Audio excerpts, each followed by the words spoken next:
मैं एक बहुत बड़े शॉपिंग ब्रांड के शोरूम में ख़रीदारी कर रहा था। तभी अचानक मेरी नज़र एक औरत पर पड़ी। वो मेरी 7 साल पहले की तलाकशुदा पत्नी थी। वो मुझे मार्केट में रोज़मर्रा के इस्तेमाल की छोटी-मोटी चीज़ें बेचती नज़र आई।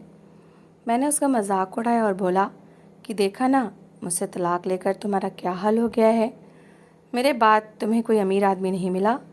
मेरी बात सुनकर भी वो चुप रही। उसने कुछ नहीं कहा।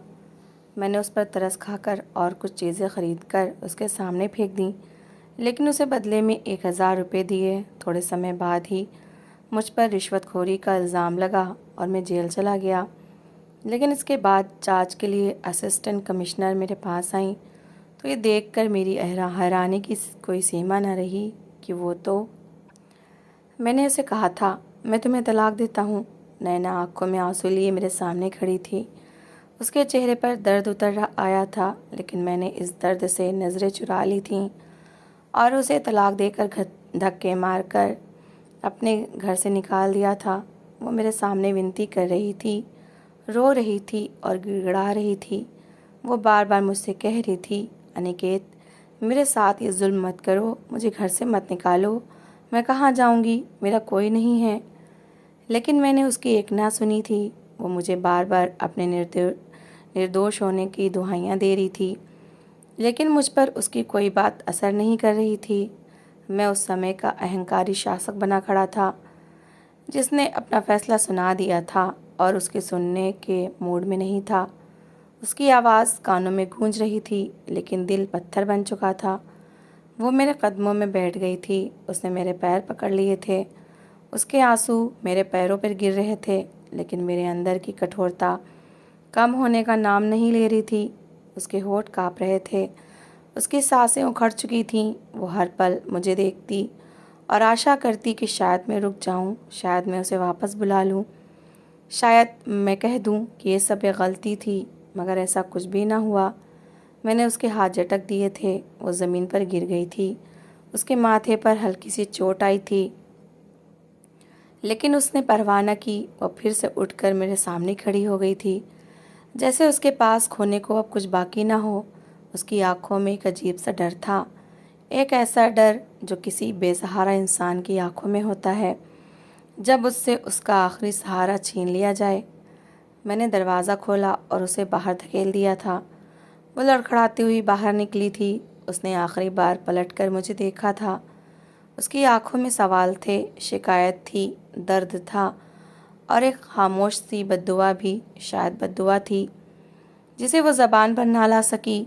दरवाज़ा उसके मुंह पर बंद हो गया था और उसके साथ ही मेरी ज़िंदगी का एक चैप्टर भी बंद हो गया था। वो दर बदर होती हुई वहाँ से चली गई थी। जबकि मैं वापस आया तो माँ ने एकदम मुझे गले लगाकर मेरा माथा चूम लिया था और कहने लगी, ये हुई ना मर्दों वाली बात। मेरा बेटा बहुत बहादुर है। इसने अपनी माँ का मान रखा है और माँ की बेइज्जती का ऐसा बदला लिया है। मुझे तुम पर गर्व है बेटा। माँ की आंखों में खुशी थी। उनके चेहरे पर संतुष्टि थी, जैसे उन्होंने कोई जंग जीत ली हो। उन्होंने मुझे दुआएं दी थीं, मेरे माथे को चूमा था, मगर ना जाने क्यों उनकी हर बात मेरे दिल पर बोझ बनकर गिर रही थी। होना तो ये चाहिए था कि मैं खुश हो जाता, अपने फैसले पर गर्व महसूस करता, मगर मेरे अंदर जैसे कुछ बुझ सा गया था। एक अजीब सी खामोशी मेरे अंदर उतर गई थी। मैंने कोई जवाब न दिया और खामोशी से अपने कमरे के अंदर चला गया था। कमरे में जाते ही मुझे हर चीज़ अजनबी लगने लगी थी। यही कमरा जहाँ कभी नैना की हंसी गूंजा करती थी, जहाँ उसकी खुशबू बसी रहती थी, आज वही कमरा सुनसान पड़ा था। बेड के कोने पर उसका दुपट्टा अभी तक रखा हुआ था। ड्रेसिंग टेबल पर उसकी चूड़ियाँ पड़ी थीं। शीशे में जैसे उसकी छवि अभी तक मौजूद थी। मैंने एक पल के लिए आंखें बंद की तो उसकी आवाज़ फिर से सुनाई देने लगी थी। उसकी हंसी, उसकी बातें, उसकी मोहब्बत, सब कुछ एक साथ याद आने लगा था। मैंने झटके से आंखें खोल दी, जैसे खुद को इस याद से बचाना चाहता हूँ। माँ ने मेरी दूसरी शादी करवा दी थी। मैं अपनी पत्नी के साथ खुशहाल ज़िंदगी गुजारने की पूरी कोशिश कर रहा था, लेकिन मेरा दिल जैसे खाली हो चुका था। मैं उसके साथ ऊपर ऊपर से ही रहता था, लेकिन मेरे अंदर जैसे खुशी का रंग तक बाकी नहीं रहा था। ज़िंदगी बेरंग और फीकी सी लगती थी, लेकिन इस एहसास को मैंने अपने दिल में ही दबा रखा था। कभी गलती से भी किसी के सामने शेयर नहीं किया था। समय बीतता रहा, दिन महीनों में और महीने सालों में बदलते गए। होते होते 7 साल का समय गुजर चुका था। मैं अपने अतीत को पूरी तरह भूल नहीं पाया था, लेकिन उसे पीछे छोड़कर आगे बढ़ने की कोशिश ज़रूर की थी। मेरी दूसरी पत्नी से मेरा एक बेटा था। वो मेरे लिए खुशी का कारण था, लेकिन इस खुशी में भी कहीं न कहीं एक खालीपन मौजूद था। मेरी दूसरी पत्नी भी बहुत अच्छी थी।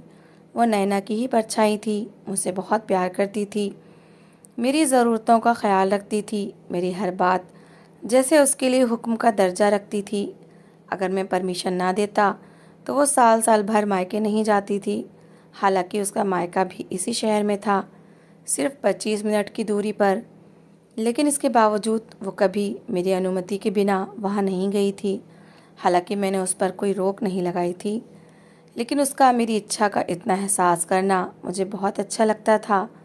उसकी इन्हीं अच्छाइयों की वजह से मैं ज़िंदगी में आगे बढ़ पाया था, वरना तो हर वक्त नैना की याद मेरे दिल में रहती थी, और कभी कभार उसे छोड़ने के फ़ैसले पर भी मैं पछताता रह जाता था।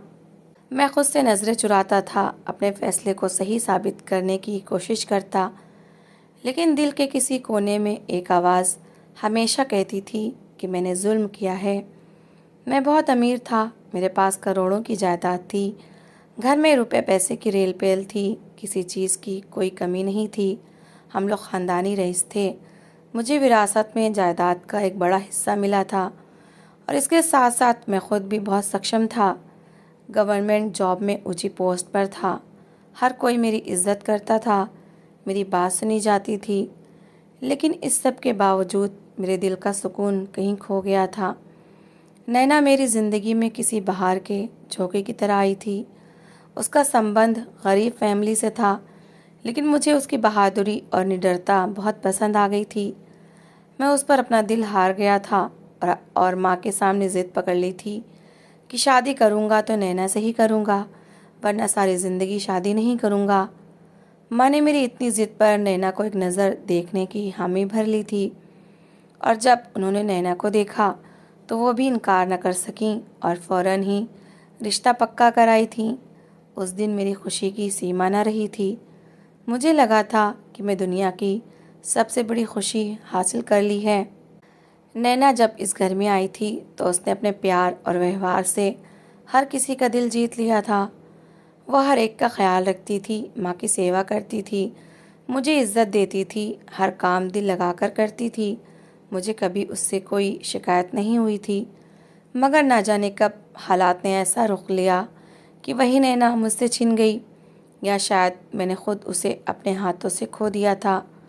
उसे एक पल के गुस्से ने मेरी पूरी ज़िंदगी बदल दी थी, और मैं आज तक उसके असर से आज़ाद न हो सका था। मुझे आज भी वो दिन ऐसे ही याद था जैसे कल की बात हो।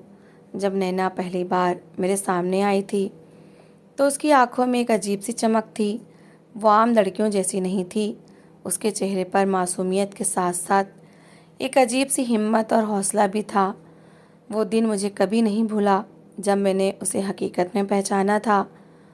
मोहल्ले में एक गरीब बूढ़ा आदमी रहता था, जिसे एक गुंडे ने झूठे इल्ज़ाम में पुलिस के हवाले कर दिया था। लोग तमाशा देख रहे थे, कोई भी उसके हक में बोलने को तैयार नहीं था।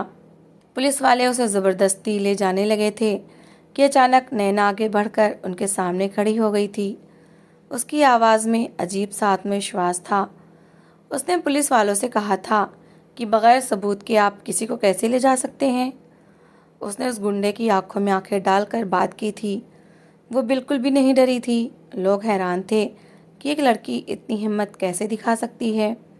उसने गवाहों को जमा किया था, सच को सामने लाने की कोशिश की थी, और आखिरकार वो बूढ़ा निर्दोष साबित हो गया था। उस दिन मैंने दिल ही दिल में फैसला कर लिया था कि अगर मैं शादी करूँगा तो इसी लड़की से करूँगा। वो सिर्फ सुंदर ही नहीं थी, बल्कि उसका चरित्र भी मजबूत था। शादी के शुरू दिन वाकई बहुत खूबसूरत थे, नैना हर तरह से एक बेहतरीन पत्नी साबित हुई थी। वो माँ का भी ख्याल रखती थी, घर को संभालती थी, मुझे इज्जत देती थी, हर काम दिल लगाकर करती थी। मुझे कभी उससे कोई शिकायत नहीं हुई थी। मगर ना जाने कब सब कुछ बदलना शुरू हो गया था। धीरे धीरे उसके व्यवहार में बदलाव आने लगा था। वो कभी कभार माँ के बारे में शिकायत करने लगती थी। मैं शुरू में उसकी बातों को अनदेखा कर देता था। मुझे लगता था कि शायद घर के मामूली झगड़े होंगे जो हर घर में होते हैं। लेकिन एक दिन मैंने खुद उसे माँ के साथ ऊंची आवाज़ में बात करते देख लिया था।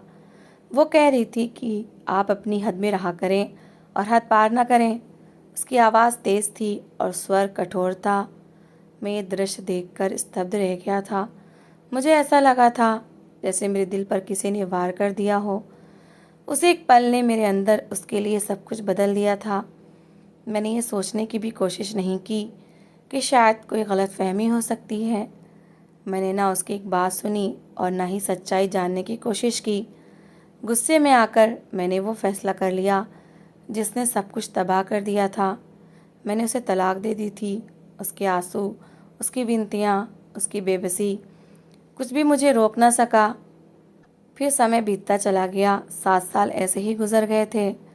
मैंने ज़िंदगी में आगे बढ़ने की कोशिश की थी, मगर अतीत का साया हमेशा मेरे साथ रहा था। और फिर एक दिन अचानक मार्केट में मेरी नज़र उस पर पड़ी थी। मैं शॉपिंग के लिए आया हुआ था कि एक कोने में बैठी हुई एक औरत पर मेरी नज़र ठहर गई थी। मैंने ध्यान से देखा तो वो नैना थी, मगर ये वो नैना नहीं थी जिसे मैं जानता था। उसके कपड़े काफ़ी पुराने थे, चेहरा मुरझाया हुआ था, आंखों की चमक बुझ चुकी थी। वो एक टोकरी में रोज़मर्रा इस्तेमाल की छोटी मोटी चीज़ें रखे बैठी थी और लोगों से कुछ ख़रीदने के लिए कह रही थी। उसकी हालत बहुत दयनीय थी। मैं उसके पास गया था। उसने एक नज़र मुझे देखा था, मगर कुछ नहीं कहा था। मैंने व्यंग भरे स्वर में कहा था कि क्या हुआ, मेरे बाद कोई अमीर आदमी नहीं मिला? मेरे घर में तो तुम्हें ऐशो आराम उपलब्ध था, मगर तुम्हें शायद वो सब रास नहीं आया था। इसलिए तुमने मेरी माँ के साथ बदतमीज़ी की और आज इस हालत तक पहुँच गई हो। मैंने उसे और ताने दिए थे, कहा था कि देख लो अपने घमंड का नतीजा, आज तुम सड़कों पर बैठी हो। वो खामोशी से मेरी बातें सुनती रही थी। उसकी आंखों में आंसू थे, मगर उसने एक शब्द भी नहीं कहा था। उसकी हसरत भरी नज़रें मेरी लग्जरी गाड़ी तक पहुंच रही थीं, लेकिन मुझे जैसे कोई फ़र्क ही नहीं पड़ा था। मैं चाहता था कि वो कुछ कहे, बोले, मुझसे माफ़ी मांगे, या कम से कम अपने पछतावे का ही इजहार कर दे कि कैसे वो मुझे खोकर पछता रही है। उसने मुझे खोकर क्या खो दिया है, लेकिन उसने कुछ भी नहीं कहा था। उसकी खामोशी ने जैसे मुझे और भी बेचैन कर दिया था। मैंने उसकी टोकरी से कुछ चीज़ें उठाईं और पैसे निकालकर उसके सामने फेंक दिए। 2 500 के नोट भी उसकी टोकरी में डाल दी थी और बगैर उसकी तरफ देखे वहाँ से चल पड़ा। मेरे कदम आगे बढ़ रहे थे, मगर दिल जैसे वहीं रह गया था। उसकी खामोशी, उसकी हालत और मेरा अपना व्यवहार मेरे अंदर कांटे की तरह चुभने लगा था। मुझे ऐसा महसूस हो रहा था जैसे मेरे दिल में किसी ने चाकू मार दिया हो, जो हर सांस के साथ मुझे दर्द दे रहा हो। कुछ दिन बीते थे इस हादसे को और मैं धीरे धीरे इस बात को भुलाने लगा था। मैंने खुद को व्यस्तता में उलझा लिया था ताकि नैना की वो हालत और उसकी खामोश नज़रें मेरे दिमाग से दूर हो जाएं। मगर शायद कुछ बातें इंसान जितना भी भुलाने की कोशिश करे, वो दिल के किसी कोने में ज़िंदा रहती हैं। 1 साल बाद अचानक एक दिन मेरे ऊपर रिश्वतखोरी का इल्ज़ाम लग गया था। ये खबर मेरे लिए किसी बिजली के कड़कने से कम नहीं थी। मैंने अपनी पूरी ज़िंदगी ईमानदारी से गुजारी थी और कभी किसी बेईमानी के पैसे को हाथ तक नहीं लगाया था। मगर उस दिन जैसे सब कुछ उल्टा हो गया था। इंक्वायरी शुरू हुई और कुछ ही दिनों में मुझे गिरफ्तार कर लिया गया था। मैं जेल की सलाखों के पीछे खड़ा था और सोच रहा था कि ये सब मेरे साथ कैसे हो गया। मेरी इज्जत, मेरी प्रतिष्ठा, सब कुछ दांव पर लग चुकी थी। लोग जो कल तक मेरी तारीफ करते थे, आज मुझे शक की नज़रों से देख रहे थे। मैं अंदर ही अंदर टूटने लगा था। फिर एक दिन मुझे बताया गया कि मेरे केस की जांच के लिए असिस्टेंट कमिश्नर आने वाला है। मैं बेदिली से उसका इंतज़ार करने लगा था। जब दरवाज़ा खुला और वो अंदर आया तो मैंने सर उठाकर देखा और अगले ही पल मेरी आंखें हैरत से फैल गईं। वो कोई मर्द नहीं बल्कि एक औरत थी, और वो औरत कोई और नहीं, नैना थी। मेरे पैरों के नीचे से ज़मीन निकल गई थी। मैं उसे देखता ही रह गया था। वो गौरवपूर्ण अंदाज में मेरे सामने खड़ी थी। उसके चेहरे पर वही मजबूती और गरिमा थी, मगर अब इसमें एक नया विश्वास भी शामिल हो चुका था। उसकी आंखों में वो कमज़ोरी नहीं थी जो मैंने बाजार में देखी थी, बल्कि वहाँ एक संकल्प था, एक सुकून था। मुझे विश्वास ही नहीं हो रहा था कि ये वही नैना है जिसे मैंने 7 साल पहले बेसहारा छोड़ दिया था। उसने मामूली अंदाज में मेरा नाम लिया और फाइल खोलकर जांच शुरू कर दी। उसके स्वर में कोई कठोरता नहीं थी, कोई शिकायत नहीं थी। वो सिर्फ अपने काम पर फोकस किए हुए थी। मुझे उस पल एहसास हुआ कि वो कितनी मजबूत थी। उसने मेरी पर्सनल लाइफ को अपने फ़र्ज़ के बीच नहीं आने दिया था। जांच के दौरान उसने हर चीज़ को बारीकी से देखा, हर सबूत को परखा, हर गवाह का बयान लिया, और कुछ दिनों की मेहनत के बाद सच्चाई सामने आ गई थी कि मुझ पर लगाया गया रिश्वत का इल्ज़ाम झूठा था। मैं पूरी तरह निर्दोष साबित हो गया था। जब मुझे रिहाई मिली और मैं जेल से बाहर आया तो मेरा सर शर्म से झुका हुआ था। मुझे अपने किए पर बहुत पछतावा हो रहा था। मैं सोच रहा था कि जिस औरत को मैंने बेइज्जत करके घर से निकाला था, आज उसी ने मेरी इज्जत बचा ली थी। कुछ दिन बाद जब मैं घर पहुंचा तो माँ मेरे पास आईं और उनकी आंखों में आंसू थे। उन्होंने मेरे सामने आकर स्वीकार किया कि बेटा, मुझसे बहुत बड़ी गलती हो गई थी। नैना का कोई दोष नहीं था। मैंने उसके माँ बाप के बारे में गलत बातें की थीं और उसे ताने दिए थे कि वो अमीर लड़कों को फंसाने वाली है। मैंने उसे ये भी कहा था कि उसने मेरे बेटे को अपने जाल में फंसाया है। तब उसने गुस्से में आकर मुझसे कहा था कि आप अपनी हद में रहा करें और हद पार ना करें। माँ की बात सुनकर मेरे पैरों के नीचे से ज़मीन निकल गई। मुझे एहसास हुआ कि जिस बात को मैंने अपनी आंखों से देखा था वो दरअसल एक गलतफहमी थी। मैंने सच जाने बगैर ही फैसला सुना दिया था। मैंने एक निर्दोष इंसान की ज़िंदगी बर्बाद कर दी थी। मेरी आंखों के सामने नैना का रोता हुआ चेहरा घूमने लगा था। उसकी विनतियाँ, उसकी बेबसी, सब कुछ मुझे अंदर से तोड़ने लगा था। मैं फ़ौरन नैना के पास गया था। वो अपने ऑफिस में बैठी थी। मैंने उसके सामने जाकर सर झुका लिया था। मेरे पास शब्द नहीं थे। मैं सिर्फ माफ़ी मांग सकता था। मगर उसने सुकून से मेरी बात सुनी और फिर धीरे से कहा कि कुछ घाव ऐसे होते हैं जो कभी नहीं भरते। मैंने उस दिन सब कुछ खो दिया था। आज मेरे पास इज्जत है, मकाम है, मगर दिल के कुछ हिस्से हमेशा खाली रहते हैं। उसकी बात सुनकर मेरी आंखों में आंसू आ गए थे। मैंने पहली बार अपने घमंड को टूटते हुए महसूस किया था। मैं समझ चुका था कि दौलत और ताकत सब कुछ नहीं होती। असल चीज़ इंसान का चरित्र और इंसाफ होता है। नैना ने मुझे माफ़ तो कर दिया था, मगर वो मेरे लिए कभी पहले जैसी नहीं हो सकती थी। मैं वापस लौट आया था, मगर उस दिन के बाद मेरी ज़िंदगी बदल चुकी थी। मैंने सीख लिया था कि फ़ैसले करने से पहले सच जानना कितना ज़रूरी होता है, और किसी की खामोशी को कभी कमज़ोरी नहीं समझना चाहिए, क्योंकि कभी कभार खामोश लोग ही सबसे ज़्यादा मजबूत होते हैं। इंसान को कभी भी गुस्से और अहंकार में आकर फैसले नहीं करने चाहिए, क्योंकि एक पल के गलत फैसले पूरी ज़िंदगी बर्बाद कर सकते हैं। सच जाने बगैर किसी पर इल्ज़ाम लगाना और उसकी बात सुने बगैर उसे सज़ा देना बहुत बड़ा अत्याचार होता है। कभी कभार जब हम अपनी आँखों से देखते हैं, वो पूरी हकीकत नहीं होती, बल्कि उसके पीछे कोई और सच छुपा होता है। इसलिए हर मामले की अच्छी तरह जांच करना ज़रूरी होता है। हमें ये भी सीखने को मिलता है, कि किसी की खामोशी को उसकी कमज़ोरी नहीं समझना चाहिए, क्योंकि असल ताकत धैर्य और चरित्र में होती है। नैना ने धैर्य और मेहनत से न सिर्फ अपनी ज़िंदगी संवारी, बल्कि अपने चरित्र की सच्चाई भी साबित कर दी। जबकि अनिकेत को अपनी गलती का एहसास बहुत देर से हुआ। इसलिए हमें चाहिए कि हम अपने रिश्तों की कदर करें और दूसरों के साथ इंसाफ और इज्जत से पेश आएं, ताकि बाद में पछतावा ना हो। तो दोस्तों, इस कहानी को लेकर आपकी क्या राय है, कमेंट बॉक्स में ज़रूर बताएं।